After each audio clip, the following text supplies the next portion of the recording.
Hi there, Rachelle. Thanks for opting into the video critique. Okay, so first of all, when I saw your icons, I was like, oh no, because they looked so similar to these ones done by another student. But I'm assuming you're just inspired by this icon set that you've seen previously, because there are enough differences. For example, Dwight's hair, um, and the ties and stuff are different. So feeling like it's just a coincidence or so similar, or you took inspiration from these cool icon sets.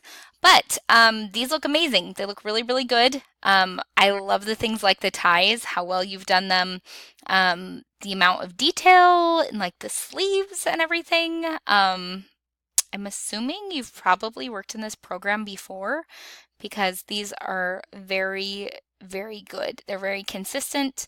They have similar kind of facial highlights and details, and they're really spot on. So I don't have any critique for you, really.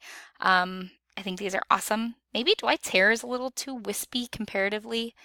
That's the only element that looks super thin. Maybe his glasses could be a little thicker too. Because you don't want any element to look weird when it gets downsized, and these two things might look a little weird. Everything else is thick enough that it's not going to lose any of the detail that's so important to an icon. All right, so for sure heading in the right direction. Don't have many changes for you. I'm glad to see other Office fans exist out there. All right, thanks, Rachelle. Bye.